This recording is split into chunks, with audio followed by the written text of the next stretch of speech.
Hello everybody, welcome inside to the madness that has been the off-season. We are here on League on Lock.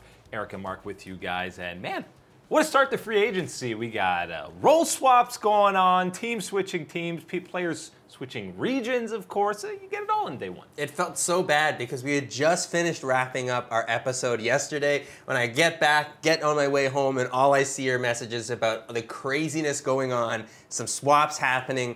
Oh boy, free agency is here, and it is spicy. It was a little toned down throughout the night. I mean, there was a 1 to 2 hour window where everything was happening, and then later on in the night, the latest news, you have 100 Thieves. Listen, someday everyone wanted him to go to SKT. You didn't know where he would end up. You thought for sure you can't go back on 100 Thieves. You were trying to carry 4 other players through Worlds, through the NALCS to close out the year. You don't want to go back to that.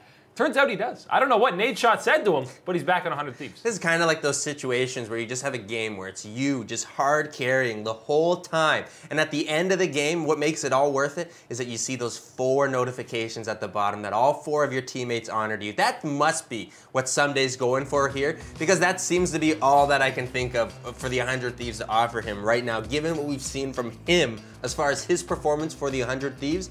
No problem. Has looked like easily one of the best top laners here in North America, and certainly a name that you would want to see take on the other top laners in the world elsewhere. So that's really an interesting thing to see him want to stay with 100 Thieves, given the instability and the way that they ended the year this past split. I mean, it's a no-brainer for 100 Thieves to try their very best to re-sign him. We knew they would do that. Didn't think whatever their case was would have convinced him. Maybe Nadeshot and probably the rest of the guys said, hey, look, this is the roster we're trying to get heading into 2019. We think that we can compete yet again, get to Worlds yet again, because by no means was it a disappointing year overall. If you look at 2018 for 100 Thieves, yeah, they had the off-rift drama with stuff like Meteos and obviously the Cody Sun issues, but I mean, they finished top 4 in both splits in their first year ever in the LCS and went to Worlds. Ssumday only got better throughout the year while the rest of his team regressed, which was the main reason you kind of thought maybe he won't end up coming back to this spot. He finished as the clear runner-up for MVP behind Doublelift, and really, I don't think too many people would have been upset if you did give it to him over Doublelift, but I thought homesickness might have been an issue for him too and want to go back to Korea, but guess not. Yeah, would have expected him to be jumping at the chances to possibly, rejoin the likes of a KT Rolster, to take on the task of bringing back home some type of strength here in the top lane for Faker to have there on SKT. We thought those could have been options here for Ssumday, but staying with the 100 Thieves, a little bit questionable in that type of sense, but when you really do look at what he can offer to this roster, what you can do in North America, and what actually kind of the bare bones of what you would be maybe wanting to rebuild around with this 100 Thieves roster and the success that they were able to achieve last year, there are certainly reasons why you could see Ssumday wanting to stick around with Nadeshot. And what is this magical roster that Nadeshot and Prawley and co have promised Ssumday going forward? Well, we have really no idea, but we can speculate. You've got to think that Ryu is not coming back because he had a pretty, I'm just going to say bad performance at Worlds and underwhelming throughout the summer split. Pobelter's a free agent, and having that domestic mid laner is a rarity here in the NALCS. And Bang is an interesting one because you saw on Twitter follows are an all-tell tale of where someone's going to go. I mean, it's foolproof. It works every time. It's the patented who's going where move of free agency. Well, Bang is following a lot of members of 100 Thieves. He follows less than 50 people already. So you're already working with a small frame of people, and he was following Stunt, followed Aframu, Ssumday, of course, some other 100 Thieves guys. So, maybe he's heading over here. I do think that we'll be seeing Bang in NA in 2019. I think it's down to 100 Thieves or Echo Fox where he'll end up. But, I mean, if you look at that roster, that's not bad. No, hey, that certainly is not bad. That looks like a type of roster that can try to find some type of synergy to make those type of runs that 100 Thieves did last year to assure themselves those points to qualify for in the World Circuit. Certainly an important task there. But when you're looking at who you could be adding there with the likes of Pobelter and Bang, the idea of adding Bang into that bot lane with the playmaking king of Aframu here in North America, oh boy, that gets me excited. And then the other thing there is Pobelter, because we've talked about Pobelter a lot recently, obviously with TL replacing him with Jensen, and the shortcomings that we have seen from the likes of Pobelter this past year and what we saw from him on the international stage. I think if you're 100 Thieves, you take on that task still to bring him on as a domestic mid laner, open up some of those import options for you, and still provide domestically a strong presence in lane, and to deal with maybe the shortcomings internationally if you get there, and to maybe, you know, dilute out some of that weakness with some of your strengths by the likes of Ssumday in the top lane.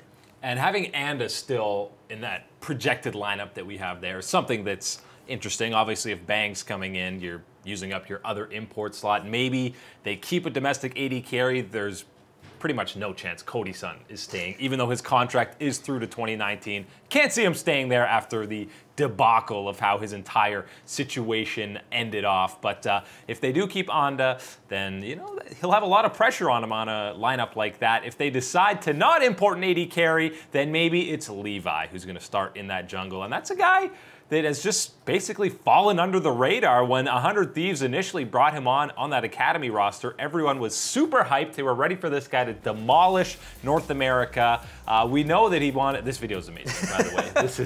This is the All-Star Vietnam announcement video, and NA needs to do this more. He comes in on a motorcycle. Bro, that's intense. He's instant cool factor higher than 90% of the LCS. But people expected him to come in and smash North America. He started on the Academy League. Clearly, he wanted a year to learn and develop his English, which is, you know what, kudos to him.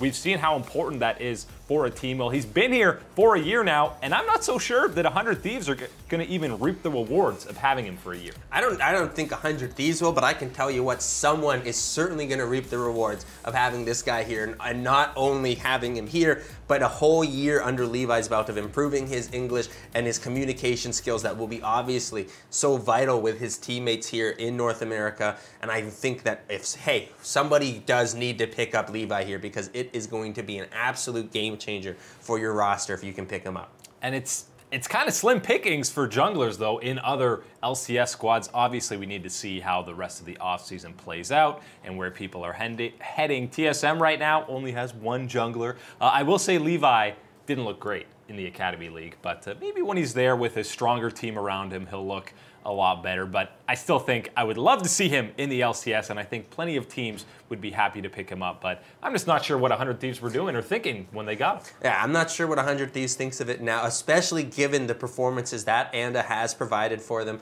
and especially at Worlds, the performances that Anda had, really showing you that potential that we had been talking about for the likes of Anda when we had him on FlyQuest, watching him on some of those performances there, thinking that there would be more for him to offer, and finally seeing it on the world stage is a great sign for him and 100 Thieves moving forward. But obviously, again, with that plan that you've been having for the past year or so of developing Levi here and seeing Anda really start to pop off and really provide you that different dimension in the jungle is really leading to some issues. Is what do you do with Levi? And it's going to leave you disappointed with the result no matter what. Well, either way, Levi is a forgotten free agent in a wild offseason so far that could potentially be game-changing for any team in the NA LCS.